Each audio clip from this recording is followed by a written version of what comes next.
Alright, here we go. So I'm going to show you how I built the Ultimate God Squad. Not without spending a penny, but, you know, retrospectively I wouldn't have. So this is definitely a no money spent squad. Full transparency, I spent £8 at the start of the game. I didn't start playing until January, February. I'd never played MyTeam before. Never played 2K before, really. Just fell into it. And yeah, I spent £8 when I got the game because I thought it would get me absolute God squad. I think I pulled 2 or 3 bronzes, and that was a lesson learnt. As soon as I spent that VC on packs, I realised I wasn't going to buy another pack. So that was the end of that. So what I did do is I started watching YouTubers and saw how they went about, you know, no money spent series, and there's loads of them out there. Spacewood Bird is definitely the best one, definitely the best series. He really breaks down, you guys making millions of MT a week, just sniping and flipping cards. So I learned a lot from him. Other YouTubers that do no money spent series, I think there's a bit of a misconception because it's very obvious to me that it's not their primary focus. They usually have 2 channels. They'll have a no money spent channel, and they'll have their regular channel, which is 2 completely different accounts. The no money spent series that normal YouTubers run is a part-time thing. It's just something that they do. It's not something they're invested in. They have their key account where they're opening packs and spending a fortune. So they're not really invested in that series. They do it ad hoc, and it's really just to generate viewers. It's not what you should be basing your strategy on, and it creates a problem. The problem that it creates is when you see an average no money spent series, again, something they're not taking seriously, it makes you skeptical when you see a really good squad, because your immediate thought is, well, if this amazing player has only got these cards on YouTube, how have you got, you know, a God squad? Well, the answer is that person who's got the God squad has just spent more time doing no money spent, all of their time. You know, they haven't got another account where they can just dip in and out. So I'm going to show you how I went about this year, the success I had, and I'm going to show you the God squad at the end of this video. Now, it's important to understand that unless you're an elite player in this game, and what I mean by elite is 250k elite, there's only really 2 things you're going to achieve in this game, and understanding that's really important. It's not about winning the next game, it's not about having the best squad at that specific time, because none of it matters at the end of the game. The things that matter at the end of the game, there's 2 things. One is your 12-0 rewards. It's a badge of honor. It says that, you know, you're one of the best players in the game. And 2 is building that God squad. Now, I'm going to tell you categorically, I'm not good at this game. I'm an average player at this game. I probably sit somewhere between 30 and 50% in terms of the top players in this game. I can play, but I'm not elite. But I played the game the way it was supposed to be played. So you can see here, I had every 12-0 reward. I have Beasley as well, and I have Oscar as well, which I'll show you. Oscar, you've already seen, but you know, I locked in those rewards, and those rewards were actually priceless for the way I approach this game. Now, I didn't go 12-0 every month. I told you, you know, I started playing January, February, so some of them I got in sort of later promos where, you know, they have the week and all the reward cards are on there. I think it's just on there now for the entire month, but they ran similar things before. I also missed Glenn Rice. Out of this set, actually, the only player I didn't get going 12-0 was Glenn. But, you know, he's there, we've got him. And that's done, that element of the game. That's 50% of the objectives in this game absolutely done. So again, full transparency, this is the squad that I ended up with in terms of the squad that I was using throughout the year. Now, I did not use this squad every time I went 12-0. I used glitch lineups if I needed to. I think 3 months I actually went 12-0 with my Opal squad. But this is the squad I use. Now, you'll notice one thing in common with all of these players: they don't cost any MT. They're all free players. And ask yourself, 4 weeks ago, let's say before NBA is back, was this still a competitive squad? Yeah, the answer is yes. This month was the hardest month because I had to run Penny at point guard to get Oscar, so it was tough. I did do it once with this Opal team. But I run glitch lineups if I need to. I'll get that 12-0 reward. It's literally the point of the game. Now, throughout the year, I used variations. Obviously, it wasn't this squad. Key players that I used were Diamond Cam Reddish, Diamond Roko, Jack Sikmo was a rewards card, that Kevin McHale as well from the Larry Bird challenge. Now, 2 common arguments that I get. Not sure why I get arguments at all, but I do. So one of the arguments I get is around meta, the fact that I'm running worse cards than the newer cards in the game. Well, as I said, 4 weeks ago, this squad was still competitive. The other argument I get is I spent MT to get some of these players. That's true. I needed MT to have a squad to get Kobe, for example. I did both sides of those spotlights at once to get Kobe, and it was longest month of the year, I think, for most of us. But I sniped the cards. I sold them back for more than I bought them for, and I made sure I did the same team challenges on both so I could complete them and then move on. As long as you're just recycling that same MT, you're going to end up with what you started with. Even if you spent 10,000 MT to get those players, you sell them back for what you bought them for, you're still getting 9,000 MT back. I wouldn't consider that spending MT, but there is a big upside to using this team. The majority of people who play this game, especially people that pull packs, this need and desire to have the latest card in the game. Okay, it's good, the card might be slightly more overpowered, but it's also putting you at a disadvantage. The advantage I had with this team is every time I ran it, I knew it. There wasn't a player really that came into this squad that wasn't in the squad for at least 2 or 3 months. I wasn't overhauling the squad every week when new packs came out. So I knew my players. I would run up against people who had a brand new team, and those packs came out that day and they had every card in those packs. They didn't know their releases, they didn't know their signatures, they didn't know their animations. So not only were they burning their money, they were actually making their job more difficult, I think, playing this game. Now, the one thing I did spend MT on was actually locking in the current sets, and I want to be really clear, just the current sets, no others. What I would do is I would set a filter at 1000 MT on silver cards. We know they have sort of higher value for some reason. When cards popped up, I would just snipe them. I'd pick them up for 800 here, 850 there, and suddenly I had the bones of a squad. If I needed 1 or 2 more cards, I would then go out and try and snipe those cards. Tokens were a huge part of what I was doing, and you can argue that they did cost MT, but they didn't devalue for me in the same way it would actually spending MT and getting rewards. Now, other than sniping, the other really simple way to earn MT in this game is playing triple threat online. As you can see, I've played a fair bit, had a lot of success. I think with every game mode I got better and better as I went, and with triple threat, probably 8 times out of 10 I would end up running the board. But the amount of MT you can get from triple threat just playing for half an hour or an hour, it's not only the rewards you're getting, it's the packs that you're getting, and there are gems in some of those packs. There really is. I think the best example I got is I pulled the Pink Diamond Legacy Bill Walton and sold him for over 100,000 MT. It was just crazy. So now, how I generated most of my MT, outside of triple threat, it was sniping. Now, most 2K players will know what this is, but a beginner won't. What a snipe is using the auction house to get cards for cheap and then selling them for more. It's just basic. So there's 3 things that I did mainly.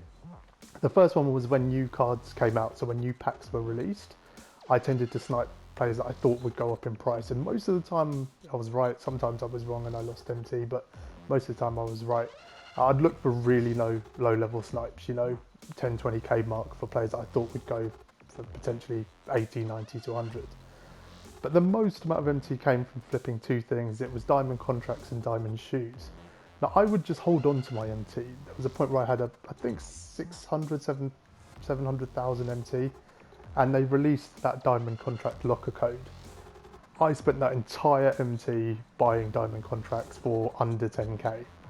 I sold them all back about 2 or 3 weeks later for about 30k each. I made 20,000 MT on every single contract. Shoes are another one. Now, if you haven't sniped before, I'm going to show you how to do it. You go to the filter you want. We want a diamond contract. You put in the max buyout. I don't know what they're going for right now. 29-ish. So yeah, you just keep refreshing until you see basically the lowest priced card. So this one for 25. You go down. Still more. Right, so we've hit the ceiling now. Now, if you keep refreshing this filter by increasing 50 at a time just to make sure that it refreshes, within 5 minutes a contract will pop up that's ridiculously cheap. You will see it. And that's it. You then put it back on the market for however much the lowest contract is going for, and you just made some MT for nothing. Simple. Now I want to talk to you about the key reason I didn't spend my MT on cards throughout the year. And the card on the screen is the best example of this. We all know, around January, February, probably the best card in the game was Leap Year T-Mac. That Leap Year T-Mac was going for about 600,000 MT. Now, I'm sure you guys are the same, but I don't enjoy being manipulated, especially by a video game. Now, everyone got that card thinking that was the card that they needed to have. It was a card that was going to give them an edge, when in reality that all comes down to how good you are with that card, how good you are at the game. Having that card doesn't mean you've automatically won every game online. But 2K did something really manipulative with that card. Their goal really is to take MT out of your hands. So if you stop thinking about cards as actual cards and players and start thinking about them as MT values, that Leap Year T-Mac was 600,000 MT. Now, probably the strangest card released this year for me was Point Guard T-Mac. I don't think that card made a whole lot of sense.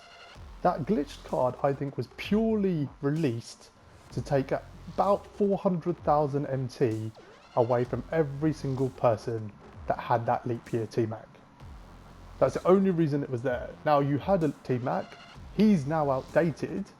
You've only got about 200,000 K in value now. The new glitch T-Mac is 1 million MT, I think he was going for. What's the only scenario where you go and get that new glitch T-Mac? Well, you rip more packs.